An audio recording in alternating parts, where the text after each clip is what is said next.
الحمد لله حمدا كثيرا طيبا مباركا فيه نحمده ونستعينه ونؤمن به ونتوكل عليه ونعوذ بالله من شرور أنفسنا وسيئات أعمالنا من يهده الله فلا مضل له ومن يضلل فلا هادي له وأشهد أن لا إله إلا الله وحده لا شريك له وأشهد أن محمدا عبده ورسوله أرسله بالهدى ودين الحق ليظهره على الدين كله ولو كره المشركون اللهم صل على محمد وعلى آل محمد كما صليت على إبراهيم وعلى آل إبراهيم إنك حميد مجيد اللهم بارك على محمد وعلى آل محمد كما باركت على إبراهيم وعلى آل إبراهيم إنك حميد مجيد أما بعد فإن خير الحديث كتاب الله وخير الهدي هدي محمد صلى الله عليه وسلم وشر الأمور محدثاتها وكل محدثة بدعة وكل بدعة ضلالة وكل ضلالة في النار أعوذ بالله من الشيطان الرجيم يا أيها الذين آمنوا اتقوا الله حق تقاته ولا تموتن إلا وأنتم مسلمون يا أيها الناس اتقوا ربكم الذي خلقكم من نفس واحدة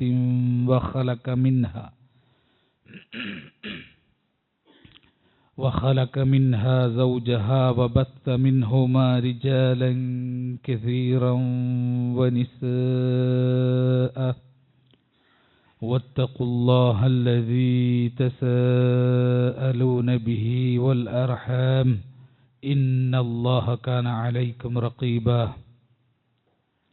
يا أيها الذين آمنوا اتقوا الله وقولوا قولا سديدا يصلح لكم أعمالكم ويغفر لكم ذنوبكم ومن يطع الله ورسوله فقد فاز فوزا عظيما بسم الله الرحمن الرحيم يا أيها الذين آمنوا اتقوا الله وكونوا مع الصادقين رب اشرح لي صدري ويسر لي أمري واحلل عقدة من لساني يفقهوا قولي സ്നേഹം നിറഞ്ഞ സത്യവിശ്വാസികളെ വിശ്വാസിനികളെ അല്ലാഹു സുബ്ഹാനഹു തആലയെ സൂക്ഷിച്ചുകൊണ്ടും അവൻ്റെ വിധിവിലക്കുകൾ കഴിവിൻ്റെ പരമാവധി പാലിച്ചും ശ്രദ്ധിച്ചും സൂക്ഷിച്ചും ജീവിക്കുവാൻ പരിശ്രമിക്കണമെന്ന് അർഹതക്കനുസൃതമായി ഓർമ്മപ്പെടുത്തുകയാണ്, വസിയ്യത്ത് ചെയ്യുകയാണ്. കഴിഞ്ഞ ഖുതുബകളിലായി നമ്മൾ സൂചിപ്പിച്ചു കൊണ്ടിരിക്കുന്നത് ഉറപ്പായും മനുഷ്യർ വഴിപിഴച്ചു പോകുന്ന കാര്യങ്ങളെ പറ്റിയാണ്. 2-3 കാര്യങ്ങൾ നമ്മൾ സൂചിപ്പിച്ചിരുന്നു. അക്കൂട്ടത്തിലെ പ്രധാനപ്പെട്ട ഒരു കാര്യമാണ് സൂറത്തു തൗബയിലെ 119-ാമത്തെ ആയത്തിൽ അല്ലാഹു സുബ്ഹാനഹു തആല സൂചിപ്പിക്കുന്നത്. ആമുഖമായി ഞാൻ ഓതിവെച്ചത് ആ ആയത്താണ്.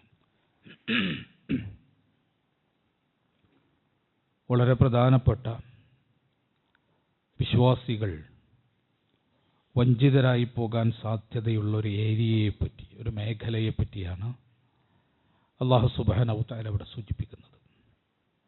യാ അയ്യുഹല്ലദീന ആമനു ഇത്തഖുല്ലാഹ്, അല്ലയോ ഈമാനുള്ളവരെ, ഇത്തഖുല്ലാഹ്, നിങ്ങൾ അല്ലാഹുവിനെ സൂക്ഷിക്കണം.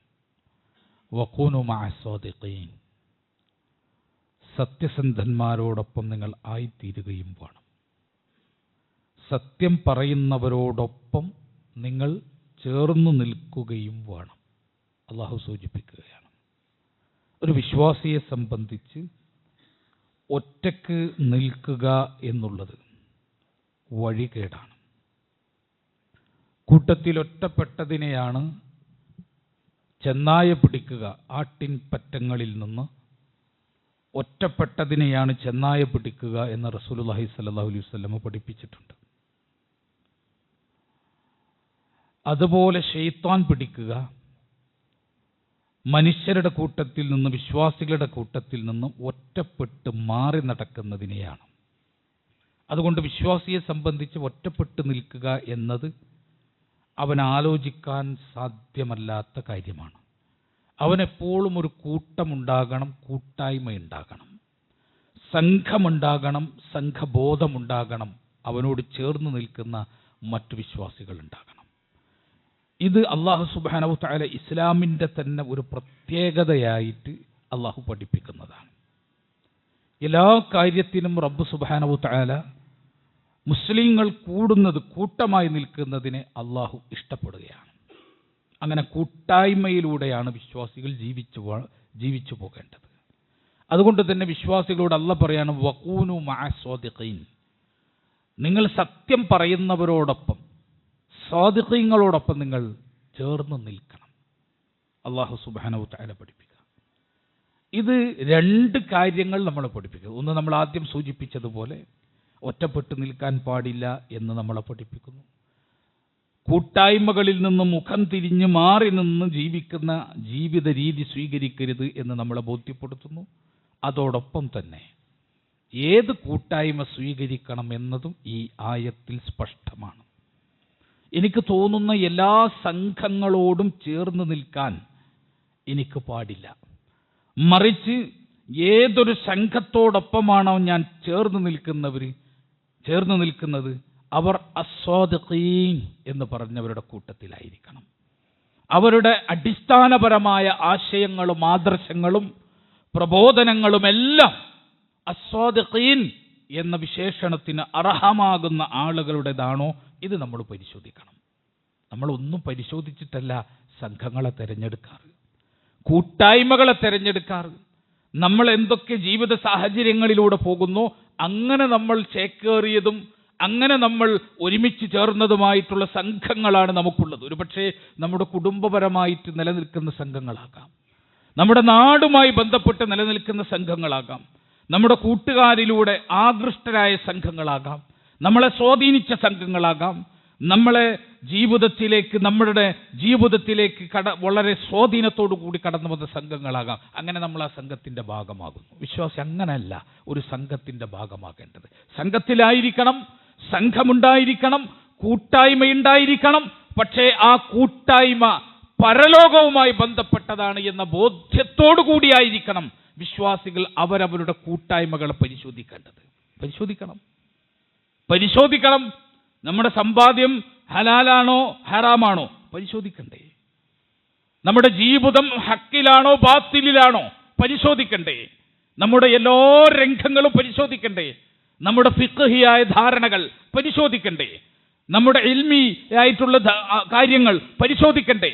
നമ്മുടെ ആരാധനകൾ പരിശോധിക്കണ്ടേ? എല്ലാം പഠിക്കണം, പരിശോധിക്കണം, ഉറപ്പുവരുത്തണം, ക്ലിയർ വരുത്തണം. എന്നിട്ടാണ് ഒരു വിശ്വാസി ചെയ്യേണ്ടത്. നമ്മളിങ്ങനെ ചെയ്തുകൊണ്ടേയിരിക്കുന്നു. അതിൽ പഠനം നടക്കണം. നമ്മൾ നോക്കൂ, നമസ്കാരത്തിന് ശേഷം നമ്മൾ എന്ത് ചെയ്യും? സുബ്ഹാനല്ലാഹ്, അൽഹംദുലില്ലാഹ്, അല്ലാഹു അക്ബർ എന്ന് ചൊല്ലും. പക്ഷെ എങ്ങനെയാണ് നമ്മൾ ചൊല്ലാറ്? ആ ചൊല്ലുന്നത് വിരൽ കൊണ്ട് എണ്ണം പിടിക്കണം എന്ന് റസൂലുള്ളാഹി സ്വല്ലല്ലാഹു അലൈഹി വസല്ലം പഠിപ്പിച്ചിട്ടുണ്ട്, മാതൃക കാണിച്ചിട്ടുണ്ട്. അത് വിരൽ കൊണ്ട് എണ്ണം പിടിക്കലാണ് അവിടെ ചെയ്യേണ്ടത്. അവിടെ വേറെ എന്തെങ്കിലും എണ്ണം പിടിക്കാനുള്ള വേറൊന്നും ഉപയോഗിക്കരുത്. കാരണം എന്താ? വിരലുകൾ സാക്ഷി നിൽക്കും. നമ്മുടെ വിരലുകൾ സാക്ഷി നിൽക്കും. നമ്മൾ ചെയ്ത തസ്ബീഹിനും നമ്മൾ ചെയ്ത ലാ ഇലാഹ ഇല്ലല്ലാഹുമൊക്കെ, തക്ബീറിനും തഹ്ലീലിനുമൊക്കെ ആര് സാക്ഷി നിൽക്കും? വിരലുകൾ സാക്ഷി നിൽക്കും. എന്നാൽ എങ്ങനെയാണ് റസൂലുള്ളാഹി സ്വല്ലല്ലാഹു അലൈഹി വസല്ലം നമസ്കാരത്തിന് ശേഷം എണ്ണിയിരുന്നത്? അവിടെ എണ്ണിയത് വിരൽ തുമ്പുകൾ കൊണ്ടാണ് എന്ന് ഹദീസുകളിൽ കാണാം. വിരൽ തുമ്പുകൾ കൊണ്ട്. ചില ആളുകൾ തക്ബീറിന് എണ്ണം പിടിക്കെങ്ങനെ അവർ വിവിധ രൂപത്തിലാണ്. ചിലപ്പോൾ വിരൽ മൊത്തമായിട്ടായിരിക്കും 1, 2, 3 ഇങ്ങനെ എണ്ണി പോകുന്ന ആളുകൾ ഉണ്ടാവും. റസൂലുള്ളാഹി സ്വല്ലല്ലാഹു അലൈഹി വസല്ലമയിൽ നിന്ന് വന്ന ഹദീസുകൾ വിരൽ തുമ്പുകൾ മാത്രമാണ് റസൂലുള്ള ഇങ്ങനെ എണ്ണിപ്പോയിരുന്നത്. ഞാൻ പറയുന്നത്, നമ്മൾ പഠിച്ചതിനേക്കാൾ അപ്പുറം നമ്മൾ പലതും പഠിച്ചുകൊണ്ടിരിക്കണം, പലതും പരിശോധിച്ചു കൊണ്ടിരിക്കണം. നമ്മൾ ചെയ്യുന്ന ചെറുതായ കാര്യമാകട്ടെ പരിശോധിക്കണം. വുളു ചെയ്യുമ്പോൾ ചില ആളുകൾ നമുക്ക് കാണാം, അവരെന്ത് ചെയ്യുന്നു, വെള്ളമെടുത്തിട്ട് തലയുടെ മുൻഭാഗത്ത്, മുടിൻ്റെ മുൻഭാഗത്ത് ഇങ്ങനെ 3 പ്രാവശ്യം ഇങ്ങനെ തട്ടും. അതാണ് തല തടവുക എന്നവർ വിചാരിച്ചിരിക്കുന്നു. ചില ഫിഖ്ഹി പഠനങ്ങളിൽ ചില ചർച്ചകളുണ്ട്. എന്താ ചർച്ചകൾ? ഒരാളുടെ തല തടവുന്നത് അത് പിന്നെ മതിയാകാൻ, തലൻ്റെ അറ്റത്ത് തൊട്ടാലും മതിയാവും എന്ന് പറഞ്ഞ് ചില പഠനങ്ങളുണ്ട്. തലൻ്റെ അറ്റത്ത് തൊട്ടാലും മതിയാകും, മുൻഭാഗത്ത് ഇങ്ങനെ തൊട്ടാലും മതിയാകും എന്ന പഠനങ്ങളുണ്ട്. ആ പഠനങ്ങളിൽ നിന്ന് തലൻ്റെ അറ്റങ്ങനെ 3 പ്രാവശ്യം തൂണ്ടിയാൽ, തടവിയാൽ തല തടവുന്നതിൻ്റെ സമ്പൂർണ്ണമായി കാമിലായി എന്ന് വിചാരിക്കുന്ന ആളുകളെ കാണാം. അങ്ങനെയല്ല. റസൂലുള്ളാഹി സ്വല്ലല്ലാഹു അലൈഹി വസല്ലമയിൽ നിന്ന് കൃത്യമായി റിപ്പോർട്ട് ചെയ്യുന്ന ഹദീസുകൾ കാണാം. എന്ത് റസൂലുള്ള ചെയ്തു? റസൂലുള്ളാഹി സ്വല്ലല്ലാഹു അലൈഹി വസല്ലമ വെള്ളമെടുത്തിട്ട് തൻ്റെ 2 വിരലുകൾ ഇങ്ങനെ പിടിച്ച് അവിടുന്ന് തലയുടെ തുടക്കത്തിൽ നിന്ന്, മുഖത്തിൻ്റെ നെറ്റിയിൽ നിന്ന് തുടങ്ങിയിട്ട് റസൂലുള്ളാഹി സ്വല്ലല്ലാഹു അലൈഹി വസല്ലം തലയുടെ പുറകുവശത്തേക്ക് കൊണ്ടുവരും. അവിടെ നിന്ന് അതിനെ തിരിച്ച് ഒന്ന് കൊണ്ടുവരും. ഈ ഒറ്റ തവണയാണ് റസൂലുള്ള തല തടവിയത്. ഒറ്റ തവണ അങ്ങോട്ട് പോയി, ആ പോക്ക് ഇങ്ങോട്ട് തിരിച്ചു വന്നു. സമ്പൂർണമായ കാമിലായിട്ടുള്ള തല തടവൽ പിന്നെ ഹദീസുകളിൽ വന്നു. ഞാൻ പറയുന്നത്, നമ്മുടെ പഠനങ്ങൾ പിന്നെയും പരിശോധിക്കണം, നമ്മുടെ ധാരണകൾ നിരന്തരമായി പരിശോധിക്കണം. അവിടെ നമ്മുടെ സംഘത്തെ പറ്റിയിട്ടുള്ള ധാരണ പരിശോധിക്കട്ടെ. നാം ഓരോരുത്തരും നിലകൊള്ളുന്ന സംഘങ്ങളെപ്പറ്റി, കൂട്ടായ്മകളെപ്പറ്റി എന്തേ പരിശോധിക്കേണ്ടെന്ന് വിചാരിച്ചത്? ഒരു തല തടവുന്ന വിഷയത്തിൽ നമ്മൾ പഠനം നടത്താണ്, ഉലമാക്കൾ അതുമായി ബന്ധപ്പെട്ട് ചർച്ചകൾ നടത്താണ്. ഈ കാര്യം, ഏറ്റവും പ്രധാനപ്പെട്ട ഈ കാര്യം മാത്രം നമുക്ക് പരിശോധിക്കണ്ട. ഞാൻ ജനിച്ചു വീണ സംഘം, അതിൽ മരിക്കണമെന്ന് ഞാൻ നേർച്ചയാക്കിയിട്ടുണ്ടോ? ഞാൻ എൻ്റെ ജീവിതത്തിൽ എങ്ങനെയോ സ്വാധീനിക്കപ്പെട്ട സംഘങ്ങൾ, ആ സംഘങ്ങളെ ന്യായീകരിച്ച് മരണം വരെ അതിൽ നിലകൊള്ളണം എന്ന് നമ്മൾ നേർച്ചയാക്കിയിട്ടുണ്ടോ? അല്ലാഹു സുബ്ഹാനഹു വ തആല അത് ഇഷ്ടപ്പെടുന്നില്ല. അതിനെയാണ് ഹിസ്ബിയ്യത്ത് എന്ന് പറയാം. സംഘം വേണം, ഞാൻ സൂചിപ്പിച്ചു, സംഘം വേണം, കൂട്ടായ്മ വേണം. വിശ്വാസി ഒറ്റപ്പെട്ട് നിൽക്കുന്നവനല്ല, പക്ഷെ വിശ്വാസി ഒരിക്കലും ഹിസ്ബിയ്യത്തിൽ നിലകൊള്ളുന്നവനുമല്ല. എന്താ ഹിസ്ബിയ്യത്ത്? ഹിസ്ബിയ്യത്ത് എന്ന് പറഞ്ഞാൽ മലയാളത്തിൽ വേണമെങ്കിൽ നമുക്ക് പക്ഷപാതിത്വപരമായിട്ടുള്ള ഒരു സ്നേഹം എന്നതിനെ പരിഭാഷപ്പെടുത്താം, കക്ഷിത്വം എന്ന് പരിഭാഷപ്പെടുത്താം. എൻ്റെ കക്ഷി, ആ കക്ഷിക്ക് വേണ്ടി ഞാൻ നിലകൊള്ളുക. എൻ്റെ കക്ഷി ദീനിലാണോ, എൻ്റെ കക്ഷിയുടെ നിലപാടുകൾ ദീനിയാണോ എന്ന് പരിശോധിക്കാൻ തയ്യാറേ അല്ല. അത്തരം ഒരു ഉദ്യമത്തിന് ജീവിതത്തിൽ നമ്മൾ തുനിഞ്ഞിട്ടില്ല. ഒരു വിശ്വാസിക്ക് അത് അനുയോജ്യമാണോ? ഞാൻ നിലകൊള്ളുന്ന സംഘം ഇന്ന വിഷയത്തിൽ പറയുന്നത് ശരിയാണോ തെറ്റാണോ എന്ന് ഞാൻ പരിശോധിക്കണ്ടേ? എത്ര നിസാരമായിട്ടാണ് നമ്മൾ ന്യായീകരിക്കുന്നത്? സംഘങ്ങൾക്ക് വേണ്ടി, സംഘടനകൾക്ക് വേണ്ടി നമ്മൾ ന്യായീകരിക്കുന്നതെല്ലാം നമുക്ക് കൃത്യമായിട്ട് ഖുർആന്റെയും ഹദീസിന്റെയും അടിസ്ഥാനത്തിൽ സ്ഥാപിക്കാൻ കഴിയുമോ? ഇതാ ഇന്ന തെളിവിന്റെ അടിസ്ഥാനത്തിലാണ് ഞാൻ ഇത് ന്യായീകരിക്കുന്നത്, ഇന്ന തെളിവിന്റെ അടിസ്ഥാനത്തിൽ ഞാൻ ഇതിനെ നിരാകരിക്കുന്നു എന്ന് പറയാൻ സംഘങ്ങളിൽ നിലകൊള്ളുന്നവർ, സംഘടന മാത്രമല്ല കേട്ടോ, സംഘാണ് ഞാൻ പറഞ്ഞത്, വിശാലാണ്. ഘടനയില്ലാത്ത സംഘവും അതിൽ പെട്ടത് തന്നെയാണ്.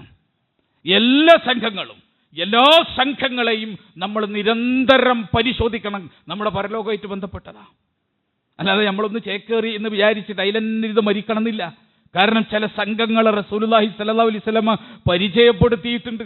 മുസ്ലിങ്ങളുടെ കൂട്ടത്തിൽ അറബി പറയുന്ന, അറബി വംശജരായിട്ടുള്ള, കിതാബ് അറിയുന്ന, കിതാബ് ഓതുന്ന സംഘങ്ങളെ റസൂലുള്ളാഹി സ്വല്ലല്ലാഹു അലൈഹി വസല്ലമ പരിചയപ്പെടുത്തിയിട്ടുണ്ട്.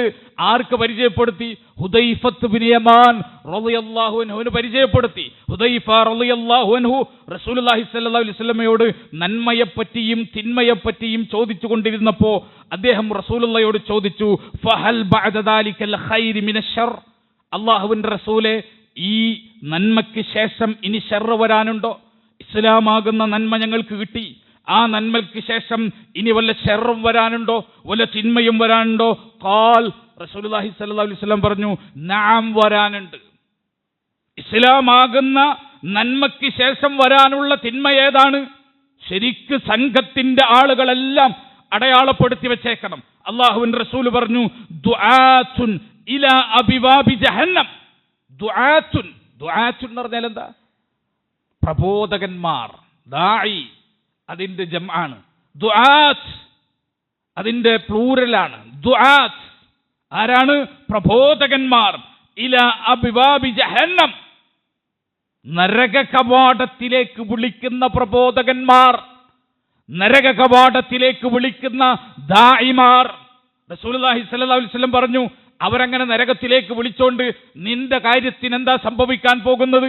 അല്ലാഹുവിന്റെ റസൂൽ പറയുന്നു, മൻ അജാബഹും ഇലൈഹ, ആരെങ്കിലും അവർക്ക് ഉത്തരം ചെയ്താൽ, അവരുടെ വിളി കേട്ടാൽ, അവരോടൊപ്പം ചേർന്ന് നിന്നാൽ, അവർ പറയുന്നത് സ്വീകരിച്ചാൽ, ഖദഫൂഹു ഫീഹാ, ആ നരകത്തിലേക്ക് അവനെ കൊണ്ടുപോയി അവർ തള്ളിക്കളയും.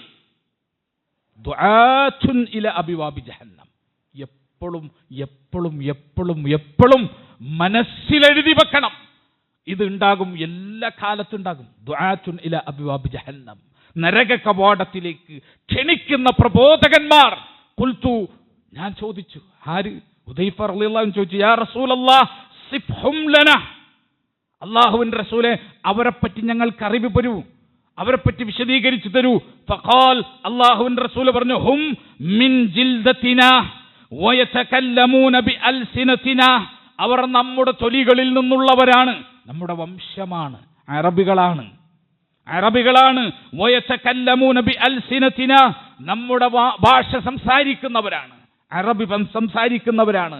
ഖുർആൻ ഓതും, ഹദീസുകൾ പറയും, ഇബാറത്തുകൾ പറയും, അങ്ങനെയുള്ളവരാണ്. ഖുൽതു, ഞാൻ വീണ്ടും ചോദിച്ചു, ഫമാ തഅമുറുനി ഇൻ അദ്റകനി ദാലിക്, അത്തരം പഴച്ച സംഘങ്ങളെ, നരകത്തിലേക്ക് വിളിക്കുന്ന പ്രബോധകന്മാരെ കണ്ടാൽ ഞാൻ എന്താണ് നബിയെ ചെയ്യേണ്ടത്?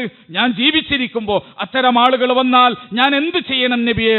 ഖാൽ, അവിടുന്ന് പറഞ്ഞു, തൽസമുൽ ജമാഅത്തൽ മുസ്ലിമീന വ ഇമാമുഹും, നീ മുസ്ലിമീങ്ങളുടെ ഇമാമിനോടും ജമാഅത്തിനോടും ചേർന്ന് നിൽക്കണം. ഇങ്ങനത്തെ കൂട്ടങ്ങളിലേക്ക്, കൾട്ടുകളിലേക്ക്, സംഘങ്ങളിലേക്ക് നീ പോകരുത്. ഖുൽതു, ഞാൻ ചോദിച്ചു, ഫഇൻ ലം യകുൻ ലഹും ജമാഅത്തും വലാ ഇമാമുൻ, അന്ന് മുസ്ലിമീങ്ങൾക്ക് ഒരു ഇമാമോ ഒരു ജമാഅത്തോ ഇല്ലാത്ത അവസ്ഥയിൽ ഇത്തരം പ്രബോധകന്മാരെ കണ്ടാൽ ഞാൻ എന്ത് ചെയ്യണം? ഖാൽ, അല്ലാഹുവിന്റെ റസൂൽ പറഞ്ഞു, ഫഅതസിൽ തിൽകൽ ഫിർഖ കുല്ലഹ, മുഴുവൻ ഫിർഖകളെയും മുഴുവൻ സംഘങ്ങളെയും നീ വിട്ടേക്കണം. വലൗ അൻ തഅല്ല ബി അസ്ലി ഷജറത്തിൻ, ഒരു മരത്തിന്റെ വേര് നീ കടിച്ചു പിടിച്ചിട്ടായാലും ശരി, ആ സംഘങ്ങളിലേക്ക് നീ പോകരുത്. ഹത്താ യുദ്രികൽ മൗത്ത് വ അൻതും അലാ ദാലിക്, ആ മരത്തിന്റെ വേര് നീ കടിച്ചു പിടിച്ച് നീ അങ്ങനെ കിടന്ന് മരിച്ചു പോയാലും ശരി, ഈ സംഘത്തിന്റെ ഒപ്പം നീ പോയേക്കരുത് എന്ന് റസൂലുള്ളാഹി സ്വല്ലല്ലാഹു അലൈഹി വസല്ലം പിന്നെ നമുക്ക് പഠിപ്പിച്ചു തന്നു. റവാഹു ബുഖാരി. അപ്പൊ സംഘങ്ങളെല്ലാം കണ്ണടച്ച് വിഴുങ്ങേണ്ടതല്ല. എല്ലാ സംഘങ്ങളെയും സംഘത്തിന്റെ ആളുകൾ പരിശോധിക്കണം. നമ്മൾ മുസ്ലിങ്ങളാണ്. നമ്മളെ സംബന്ധിച്ച് ഖുർആനും സുന്നത്തും അനുസരിച്ച് സംസാരിക്കുമ്പോഴാണ് ആ സംഘം അസ്വാദിഖീൻ എന്ന് പറഞ്ഞവരുടെ കൂട്ടത്തിലാകും. ഖുർആൻ പറഞ്ഞത് എന്താ? വഖൂനു മഅസ്വാദിഖീൻ, അസ്വാദിഖീങ്ങളുടെ കൂടെ നിങ്ങൾ നിൽക്കണം. അസ്വാദിഖീങ്ങളുടെ കൂടെ നിങ്ങൾ നിൽക്കണം. അസ്വാദിഖ് ആകണമെങ്കിൽ സംഘത്തിന്റെ സംസാരം എന്തായിരിക്കണം? ഖുർആന്റെയും ഹദീസിന്റെയും അടിസ്ഥാനത്തിലായിരിക്കണം. അതല്ലാത്ത വർത്തമാനങ്ങൾ പറയുന്നവർ ആരാണ്? ദുആത്തുൻ ഇലാ അബിവാബി ജഹന്നം, നരക കവാടത്തിലേക്ക് വിളിക്കുന്നവർ. ഇത് നമ്മൾ പരിശോധിക്കണ്ടേ? ഒരു മുജാഹിദായ മനുഷ്യൻ അവനെന്നും അവന്റെ സംഘം പറഞ്ഞത് വിഴുങ്ങാൻ പാടുണ്ടോ? ഒരു ജമാഅത്തുകാരനായ പ്രവർത്തകൻ അവന്റെ സംഘം എന്ത് പറഞ്ഞോ അതിങ്ങനെ ഓടി നടന്ന് ന്യായീകരിക്കണോ? ഒരു സുന്നിയായിട്ടുള്ള മനുഷ്യൻ അവന്റെ സംഘടന പറഞ്ഞതെന്തോ അതെങ്ങനെ പിന്നെ ഒന്നും അണുമണി പിന്നെ വിടാതെ അത് വിഴുങ്ങണം, എന്നിട്ട് നാട് മുഴുവൻ അത് പറഞ്ഞു നടക്കണം. ആരാണ് നമ്മളെ ഈ ഡ്യൂട്ടി ഏൽപ്പിച്ചത്? അള്ളാഹു പറഞ്ഞിട്ടില്ല, റസൂല് പറഞ്ഞിട്ടില്ല. എല്ലാ സംഘങ്ങളും നേതാക്കന്മാരും പണ്ഡിതന്മാരും പറയുന്നതിനെ നിരൂപണം ചെയ്യണം, പരിശോധിക്കണം. സത്യമാണോ, ഹക്കാണോ, ഹക്കല്ലേ? എന്താ നമ്മളെ കൊണ്ട് കഴിയില്ലേ? നമ്മളെ കൊണ്ട് കഴിയാത്തത് റസൂലുള്ളാഹി സ്വല്ലല്ലാഹു അലൈഹി വസല്ലം നമ്മളോട് കൽപ്പിക്കൂല. നമ്മളെ കൊണ്ട് സത്യമാണോ അല്ലേ എന്ന് പരിശോധിക്കാൻ കഴിയാത്ത ഒരു കാര്യമാണ് ദീനെങ്കിൽ നിങ്ങൾ ദീൻ പരിശോധിച്ചുകൊണ്ടിരിക്കണം എന്ന് റസൂലുള്ളാഹി പറയോ, അള്ളാഹു പറയോ? നമ്മളെ കൊണ്ട് പറ്റും. നമ്മൾ അതിൻ്റെ നെയ്യത്താണ് ആദ്യം വേണ്ടത്. എന്തുകൊണ്ടാണ് ആളുകൾ പഴച്ച സംഘങ്ങളിലേക്ക് പോകുന്നത്? ദുആത്തുൻ ഇലാ അബിവാബി ജഹന്നം, അവർക്ക് ഉത്തരം ചെയ്യുന്നത് എന്തുകൊണ്ടാണ്? ഒന്നാമത് നെയ്യത്തില്ല. അല്ലാഹുവേ, നിന്നിലേക്കടുക്കാൻ, നിന്റെ സ്വർഗം ലഭിക്കാൻ, നിന്റെ ദീനിന്റെ ഹക്ക് മനസ്സിലാക്കാൻ എനിക്കൊരു സംഘത്തെ വേണമേ. ഇതാണ് നെയ്യത്ത്. അല്ലാതെ എൻ്റെ സംഘമുണ്ട്, ആ സംഘത്തിനെ പറ്റി മാത്രമാണ് ഹക്ക് എന്ന് പറയാൻ പാടുള്ളൂ, ആ സംഘത്തിന് എന്തു പറഞ്ഞാലും ഹക്കാണെന്ന് ഞാൻ ന്യായീകരിച്ചു കൊണ്ടിരിക്കും. ഇതല്ല നെയ്യത്ത്. മറിച്ച് നെയ്യത്ത് വേണ്ടത് എന്താ? മനസ്സിന്റെ നെയ്യത്ത് എന്താ? എനിക്ക് സംഘം വേണം, സത്യസംഘം വേണം. അത് ഏതാണോ റബ്ബേ അത് വേണം. ബാത്തിലിന്റെ സംഘങ്ങളിൽ നിന്ന് നരകത്തിലേക്ക് ക്ഷണിക്കുന്ന ദുആത്തുൻ ഇലാ അബ്വാബി ജഹന്നം, നരക കവാടത്തിലേക്ക് ക്ഷണിക്കുന്ന പ്രബോധകന്മാരുടെ സംഘത്തിൽ നിന്ന് ഏതായാലും നീ എന്നെ രക്ഷപ്പെടുത്തണേ. അത് ഞാൻ നിൽക്കുന്ന സംഘമാണെങ്കിലോ അതിൽ നിന്നും രക്ഷപ്പെടുത്തണം. എൻ്റെ എതിർ സംഘമാണെങ്കിലോ അതിൽ നിന്ന് രക്ഷപ്പെടുത്തണം. ഈ നിഷ്കളങ്കമായ നെയ്യത്തില്ലാത്തത് കൊണ്ടാണ് മനുഷ്യർ വഴിപിഴക്കുന്നത്. അതാണ് ആദ്യം നെയ്യത്താണ് വേണ്ടത്. രണ്ടാമത്തേത് പ്രാർത്ഥനയാണ് വേണ്ടത്. നിരന്തരം പ്രാർത്ഥിക്കണം. കാരണം എന്താ? ഇത് എൻ്റെ പരലോകമായിട്ട് ബന്ധപ്പെട്ടതാണ് എൻ്റെ സംഘം എന്ന് പറയുന്നത്. എൻ്റെ ജീവിതത്തിൻ്റെ വിജയവുമായി ബന്ധപ്പെട്ടതാ, എൻ്റെ സ്വർഗവുമായി നരകവുമായി ബന്ധപ്പെട്ടതാ എൻ്റെ സംഘം എന്നുള്ളത്. ഒരു ബാത്തിലായ സംഘത്തിൻ്റെ ഒപ്പമാണ് എൻ്റെ ജീവിതം ഞാൻ ചെലവഴിച്ചതെങ്കിൽ എന്തായിരിക്കും എൻ്റെ പരലോകത്തെ അവസ്ഥ? സത്യം പറയാത്ത, കള്ളം പറയുന്ന, ദുർവ്യാഖ്യാനിക്കുന്ന, സ്വാർത്ഥമായ സ്ഥാപിതമായ താല്പര്യങ്ങൾക്ക് വേണ്ടി നിലകൊള്ളുന്ന ഒരു സംഘത്തെയാണ് ജീവിതാന്ത്യം വരെ ഞാൻ എൻ്റെ തലയിലെടുത്ത് വെച്ചതെങ്കിൽ മരണത്തിന്റെ സമയത്ത് എന്തായിരിക്കും എൻ്റെ അവസ്ഥ? സുന്നി ആലോചിക്കണ്ടേ? മുജാഹിദ് ആലോചിക്കണ്ടേ? ജമാഅത്തുകാരൻ ആലോചിക്കണ്ടേ? തബ്ലീഗുകാരൻ ആലോചിക്കണ്ടേ? അതല്ല, ഈ സംഘങ്ങൾ എല്ലാം നിങ്ങളെ സ്വർഗത്തിലേക്ക് കൊണ്ടുപോകുമെന്ന് അല്ലാഹു റസൂൽ പറഞ്ഞിട്ടുണ്ടോ? പഠിക്കണം, സംഘത്തെ പഠിക്കണം, നിരൂപണം ചെയ്യണം. എല്ലാ സംഘത്തെയും. ഇനി സംഘടനയില്ലാത്ത സംഘങ്ങളുണ്ട്, അവരും സംഘാണ്, ജമാഅത്താണ്, അവരും പരിശോധിക്കണം. അതിനെന്ത് വേണം? പ്രാർത്ഥനയും നെയ്യത്തും കഴിഞ്ഞാൽ വിമർശനങ്ങൾ അന്വേഷിക്കണം. എൻ്റെ സംഘത്തിനെതിരെ ആരോപിക്കപ്പെടുന്ന വിമർശനങ്ങൾ എനിക്ക് വലിയ കാര്യമാണ്. കേൾക്കുമ്പോഴത്തേനും അസ്വസ്ഥനാവലല്ല എൻ്റെ പണി. എൻ്റെ സംഘം ഇങ്ങനെയാണ്, പഴച്ചതാണ്, ഇന്നതാണെന്ന് പറയുമ്പോൾ ചെവി കൊടുക്കണം, കേൾക്കണം, പഠിക്കണം, അന്വേഷിക്കണം. അങ്ങനെയാണ് സംഘത്തിനെ തിരഞ്ഞെടുക്കേണ്ടത്. അല്ലാതെ എൻ്റെ സംഘത്തിനെതിരെ മതപരമായ മസ്അലകളിൽ അവർക്കുള്ള തെറ്റ് ചൂണ്ടിക്കാണിക്കപ്പെടുമ്പോൾ, അഖീദയിൽ അവർക്കുള്ള തെറ്റ് ചൂണ്ടിക്കാണിക്കപ്പെടുമ്പോൾ ഞാനിങ്ങനെ രോഷം കൊണ്ടിട്ട് എൻ്റെ സംഘത്തെ ന്യായീകരിക്കുന്നവനായി ഞാൻ മാറും എന്ന് വിചാരിച്ചാൽ ഒരിക്കലും സത്യസംഘത്തിൽ നിങ്ങൾക്ക് മരിക്കാൻ പറ്റൂല. വഖൂനു മഅസ്വാദിഖീൻ, അസ്വാദിഖീങ്ങളോടൊപ്പം നിൽക്ക് എന്ന് അല്ലാഹു പറഞ്ഞല്ലോ. ആ ഒപ്പം നിൽക്കാൻ നമുക്ക് ഒരിക്കലും സാധിക്കൂല. ഈ മൂന്ന് കാര്യം മതി ഹക്കിന്റെ സംഘത്തിന്റെ ഒപ്പം മരിക്കാൻ, നമുക്ക് തൗഫീഖ് കിട്ടാൻ. മാത്രമല്ല, നമ്മളെന്താ വിചാരിച്ച് സംഘം, ജമാഅത്ത്, സംഘടന എന്നൊക്കെ പറയുന്നത് ചെറിയ കാര്യമാണോ? അത് ഇവിടെ നിന്ന് രൂപപ്പെട്ടതാണോ? ഈ ദുനിയാവിൽ നമ്മളിങ്ങനെ ജീവിച്ചു കൊണ്ടിരിക്കെ എപ്പോഴോ പരിചയപ്പെട്ട ഒരു സംഘം, അതിൻ്റെ ആളുകൾ, അവരോട് നമ്മൾ ചേർന്നു. ഇവിടെ നിന്നാണോ നമ്മുടെ ബന്ധം തുടങ്ങിയത്? ശരിക്കും മനസ്സിലാക്കിക്കൊള്ളണം. ഇവിടെ നിന്നാണ് നമ്മുടെ ബന്ധം തുടങ്ങിയത് അല്ല. നമ്മൾ നിലകൊള്ളുന്ന നമ്മുടെ സംഘബന്ധങ്ങൾ, ആദർശബന്ധങ്ങൾ, അത് ആരംഭിക്കുന്നത് ഉമ്മയുടെ വയറ്റിൽ നമ്മൾ പിറവിയെടുക്കുന്നതിന് മുമ്പാണ്. ശരിക്കും നമ്മൾ മനസ്സിലാക്കണം. ഉമ്മന്റെ വയറ്റിൽ നമ്മൾ പിറവിയെടുക്കുന്നതിന് മുമ്പ് ആരംഭിച്ചതാണ് നമ്മുടെ ആദർശബന്ധങ്ങൾ. നോക്കൂ, റസൂലുള്ളാഹി സ്വല്ലല്ലാഹു അലൈഹി വസല്ലം പഠിപ്പിച്ച ഒരു ഹദീസ് കൃത്യമായിട്ട് അത് നമ്മളെ പഠിപ്പിക്കാം. അൻ അബീ ഹുറൈറ റളിയല്ലാഹു അൻഹു, അബൂ ഹുറൈറ റളിയല്ലാഹു അൻഹു നിവേദനം ചെയ്യാണ്. അനി റസൂലുള്ളാഹി സ്വല്ലല്ലാഹു അലൈഹി വസല്ലം ഖാൽ, അല്ലാഹുവിന്റെ റസൂൽ പറഞ്ഞതായിട്ട് അദ്ദേഹം പഠിപ്പിച്ചു തരുന്നു. അന്നാസു മുആദിനു കമുആദിനിൽ ഫില്ലത്തി വദ്ദഹബ്, ജനങ്ങളുണ്ടല്ലോ വെള്ളിയുടെയും സ്വർണത്തിന്റെയും നിധികൾ പോലെയാണ്. അല്ലാഹുവിന്റെ റസൂൽ പറയാ, മനുഷ്യരെ പറ്റിയിട്ട് പറയാ, വെള്ളിയുടെയും സ്വർണത്തിന്റെയും നിധികൾ പോലെയാണ് അവർ. ഖിയാറുഹും ഫിൽ ജാഹിലിയ്യ, അവരിൽ ജാഹിലിയത്തിൽ ഉത്തമരായിട്ടുള്ളവർ ആരാണോ, ഖിയാറുഹും ഫിൽ ഇസ്ലാം ഇദാ ഫഖഹു, അവർ അറിയുന്നവരാണെങ്കിൽ, പഠിച്ചവരാണെങ്കിൽ അത്തരക്കാർ തന്നെയായിരിക്കും ഇസ്ലാമിലും ഉത്തമന്മാർ. ജാഹിലിയത്തിലെ ഉത്തമന്മാർ ദീൻ തിരിഞ്ഞവരായാൽ അവര് തന്നെയായിരിക്കും ഇസ്ലാമിലെ ഉത്തമന്മാർ. എന്നിട്ട് അല്ലാഹുവിന്റെ റസൂൽ പറഞ്ഞു, വൽ അർവാഹു ജുനൂദുൻ മുജന്നദത്തുൻ. വൽ അർവാഹ്, റൂഹുകൾ, ആത്മാവുകൾ, അത് എന്താണ്? ജുനൂദുൻ മുജന്നദത്തുൻ, അത് എണക്കപ്പെട്ട സൈന്യങ്ങൾ പോലെയാണ്. ഫമാ തആറഫ മിൻഹാ ഇഖ്തലഫ, അവയിൽ അറിയുന്നവർ, പരസ്പരം ചേർന്നറിയുന്നവർ, ചേർന്ന് നിൽക്കുന്നവർ, ഇഖ്തലഫ, അവർ ചേർന്ന് നിൽക്കും. വമാ തനാകറ മിൻഹാ, അവയിൽ പിന്നെ പരസ്പരം അറിയാത്തവർ, അവർ എന്താകും? ഇഖ്തലഫ, അവർ ഭിന്നിച്ചു പോകും. ഏതാണ് ഈ സംഭവം? ഈ സംഭവത്തിന്, ഈ ഹദീസിനെ വിശദീകരിച്ചുകൊണ്ട് പണ്ഡിതന്മാർ പറഞ്ഞു, ഈ സംഭവം ഏതാണെന്നറിയോ?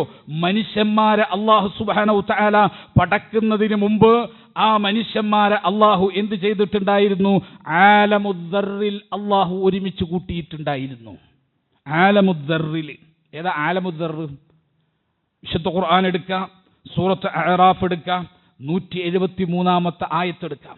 ആ ആയത്തിൽ കാണാം അല്ലാഹു സുബ്ഹാനഹു തആല പറയുന്നു, വഇദ് അഖദ റബ്ബുക മിൻ ബനി ആദം മിൻ ദുഹൂരിഹിം ദുർരിയ്യതഹും വഅശ്ഹദുഹും അലാ അൻഫുസിഹിം അലസ്തു ബിറബ്ബികും ഖാലൂ ബലാ ഷഹിദ്നാ അൻ തഖൂലു യൗമൽ ഖിയാമത്തി ഇന്നാ കുന്നാ അൻ ഹാദാ ഗാഫിലീൻ എന്ന് പറയുന്ന ആയത്ത്. എന്താണ് സംഭവം?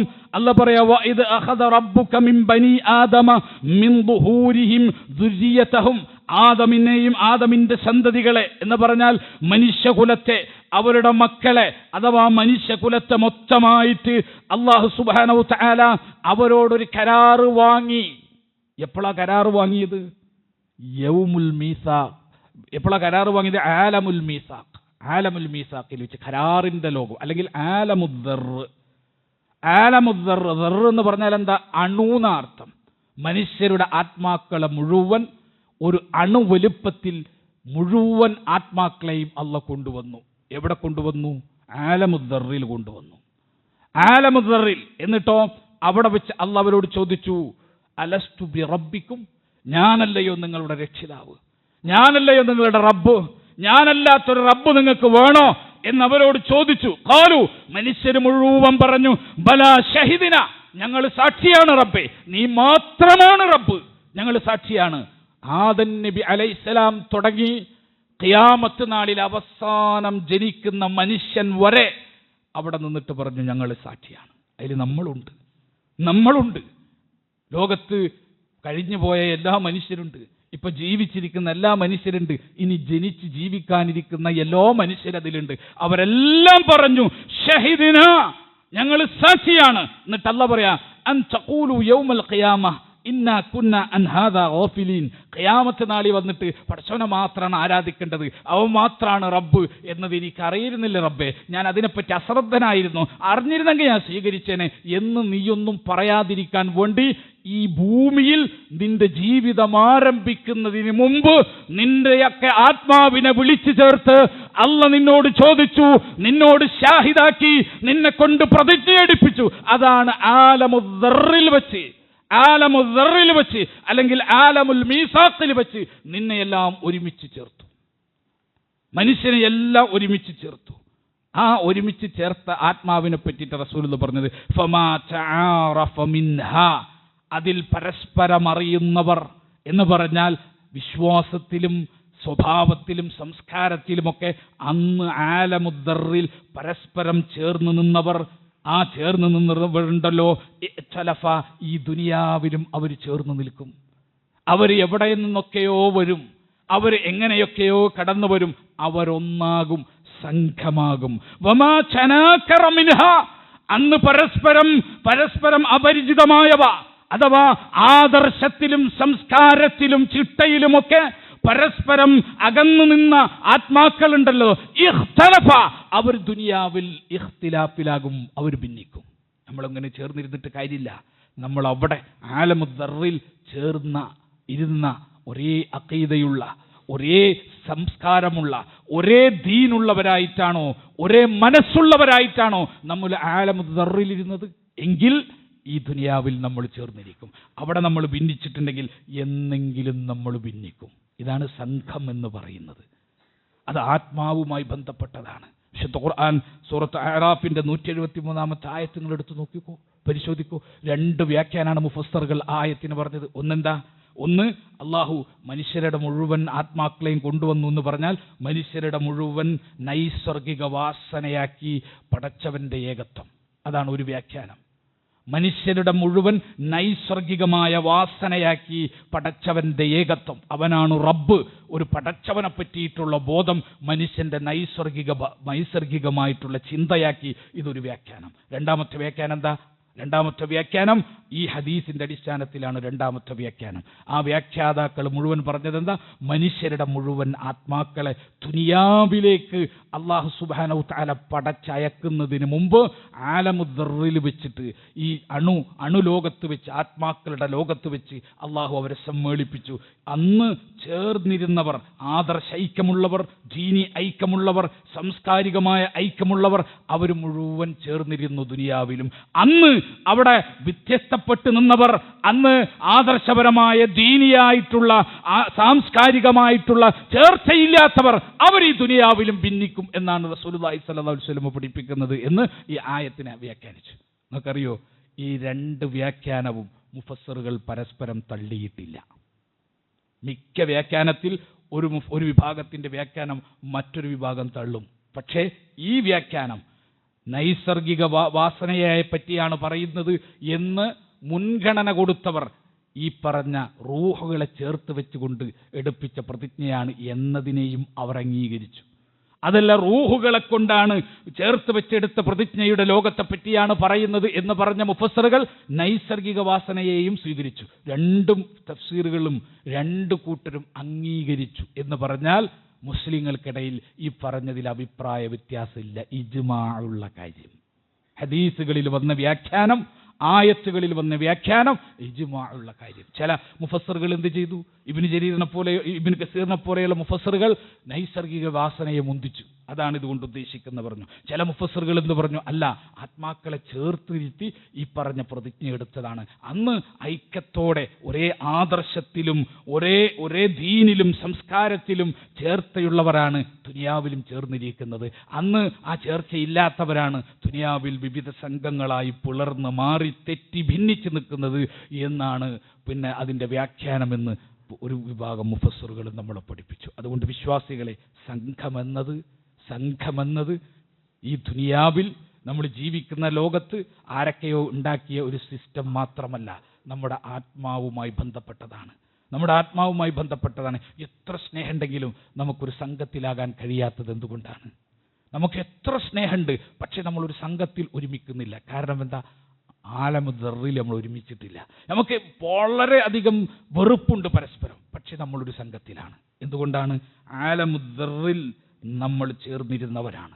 ഒരേ ആദർശമായി, ദീനായി, സംസ്കാരമായി നമ്മൾ ചേർന്നിരുന്നവരാണ്. അതുകൊണ്ടാണ് ദുനിയാവിലും ആ ചേർച്ച മുറിയാതെ നിൽക്കുന്നത്. എത്ര ഇഷ്ടമുണ്ടെങ്കിലും ഒരു സംഘത്തിൻ്റെ, ഒരു ആദർശ പ്രബോധന സംഘത്തിൻ്റെ ഭാഗമാകാൻ നമുക്ക് സാധിക്കാത്തത് അന്ന് ചേർന്നിരിക്കാത്തത് കൊണ്ടാണ്. നിങ്ങൾ പഠിക്കുക, മനസ്സിലാക്കുക. അല്ലാഹു സുബ്ഹാനഹു തആല കൃത്യമായി നമ്മുടെ സംഘങ്ങളെ കൃത്യമായി ഓഡിറ്റ് ചെയ്യാൻ നമുക്ക് അല്ലാഹു തൗഫീഖ് നൽകുമാറാകട്ടെ. നമ്മുടെ സംഘങ്ങൾ, നമ്മളെ ഇഷ്ടപ്പെടുന്ന, സ്നേഹിക്കുന്ന സംഘങ്ങൾ, അവർ പറയുന്ന ബാത്തിലിനെ തള്ളിക്കളയാൻ അല്ലാഹു സുബ്ഹാനഹു തആല നമുക്ക് തൗഫീഖ് നൽകുമാറാകട്ടെ. അല്ലാഹുവും റസൂലിനേക്കാൾ ഒരു തരിമ്പ് പോലും ഇഷ്ടം സംഘങ്ങളോട് തോന്നാതിരിക്കാനുള്ള ഈമാൻ അല്ലാഹു നമുക്ക് നൽകുമാറാകട്ടെ. അല്ലാഹു സുബ്ഹാനഹു തആല ഇഷ്ടപ്പെട്ട ദാസന്മാരെ തേടുന്ന ആളുകളുടെ കൂട്ടത്തിൽ, ഇഷ്ടപ്പെട്ട സംഘങ്ങളെ തേടുന്ന, പടച്ചവൻ ഇഷ്ടമുള്ള സംഘങ്ങളെ തേടുന്നവരുടെ കൂട്ടത്തിൽ അല്ലാഹു നമ്മളെ ഉൾപ്പെടുത്തി അനുഗ്രഹിക്കുമാറാകട്ടെ. നമ്മുടെ സംഘം ഹക്കിന്റെ സംഘമാണ് എന്ന് ബോധ്യപ്പെട്ടാൽ അതിൽ ഉറച്ചു നിൽക്കാനും, ബാത്തിലിന്റെ സംഘമാണ് എന്ന് മനസ്സിലായാൽ അതിനെ വലിച്ചെറിയാനുമുള്ള ഈമാനും ഹൃദയവിശാലതയും ഇൽമും തൗഫീഖും അല്ലാഹു നമുക്കെല്ലാം നൽകി അനുഗ്രഹിക്കുമാറാകട്ടെ.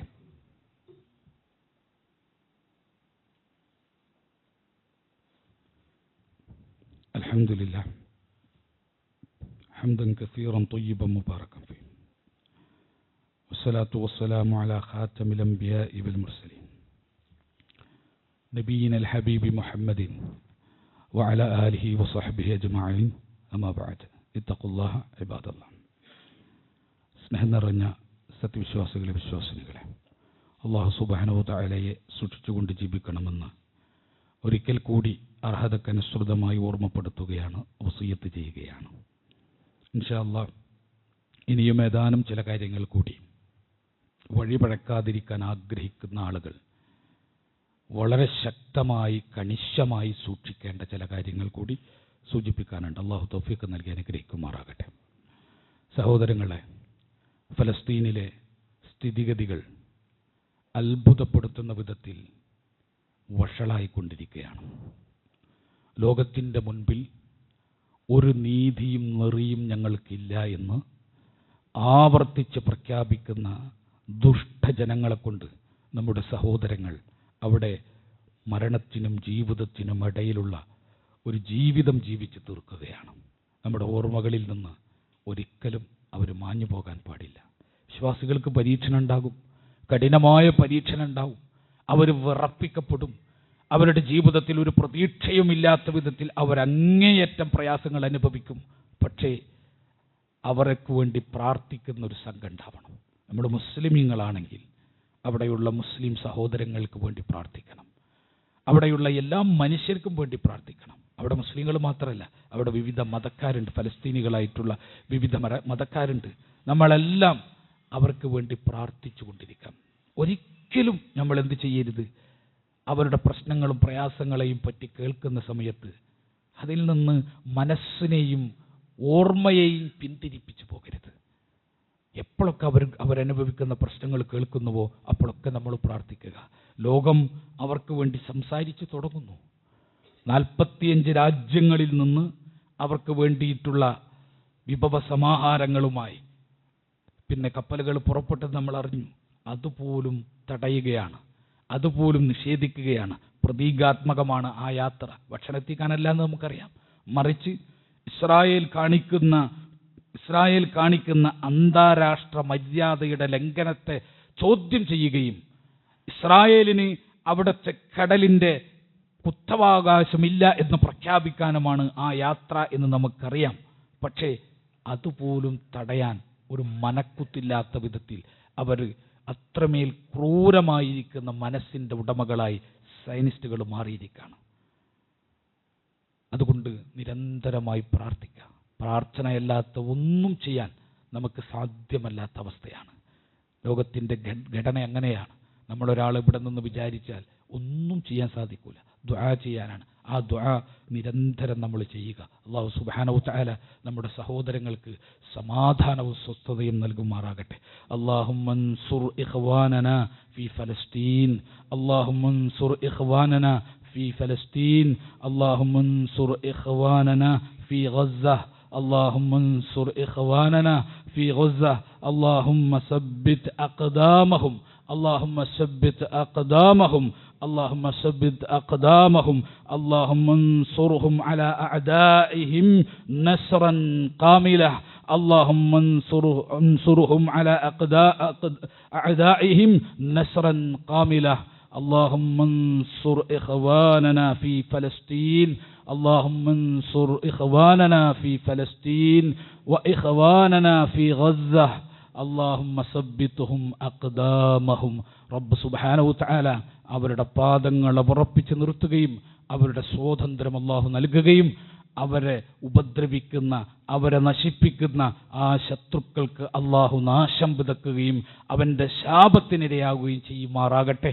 ലോകത്തിന് മുഴുവൻ അക്രമികളായ ജനതക്ക് അല്ലാഹു കൊടുക്കുന്ന ശിക്ഷയുടെ, നിന്ദ്യമായ ശിക്ഷയുടെ മാർഗങ്ങളായി, അതിൻ്റെ അടയാളങ്ങളായി ആ ദുഷ്ടജനതയെ അല്ലാഹു മാറ്റുമാറാകട്ടെ. റബ്ബ് സുബ്ഹാനഹു വ തആല മാന്യന്മാരായ ആളുകളുടെ കൂട്ടത്തിൽ നാം ഏവരെയും ഉൾപ്പെടുത്തുമാറാകട്ടെ. ലോകത്ത് അള്ളാഹു നീതിയും നിറയും നിലനിർത്തുമാറാകട്ടെ. റബ്ബ് സുബ്ഹാനഹു തആല സജ്ജനങ്ങളുടെ കൂട്ടത്തിൽ നാം ഏവരെയും ഉൾപ്പെടുത്തട്ടെ. നമ്മുടെ സന്താന പരമ്പരകളെ മുഴുവൻ അള്ളാഹു സുബ്ഹാനഹു തആല അസ്സാദിഖീങ്ങളുടെ കൂട്ടത്തിൽ ഉൾപ്പെടുത്തുമാറാകട്ടെ. അള്ളാഹു സുബ്ഹാനഹു തആല അവൻ്റെ ജന്നാത്തുൽ ഫിർദൗസിൽ കുടുംബത്തോടു കൂടി ചേർന്നിരിക്കുന്ന വിശ്വാസികളിൽ നാം ഏവരെയും ഉൾപ്പെടുത്തി അനുഗ്രഹിക്കുമാറാകട്ടെ.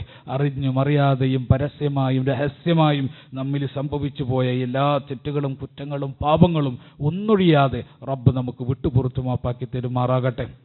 اللهم اغفر للمؤمنين والمؤمنات والمسلمين والمسلمات الأحياء منهم والأموات إنك مجيب الدعوات يا قاضي الحاجات. ربنا لا تزغ قلوبنا بعد إذ هديتنا وهب لنا من لدنك رحمة إنك أنت الوهاب. ربنا آتنا في الدنيا حسنة وفي الآخرة حسنة وقنا عذاب النار. ربنا تقبل منا إنك أنت السميع العليم وتب علينا إنك أنت التواب الرحيم. آمين آمين آمين برحمتك يا أرحم الراحمين. وآخر دعوانا الحمد لله رب العالمين والصلاة والسلام على خاتم الأنبياء والمرسلين.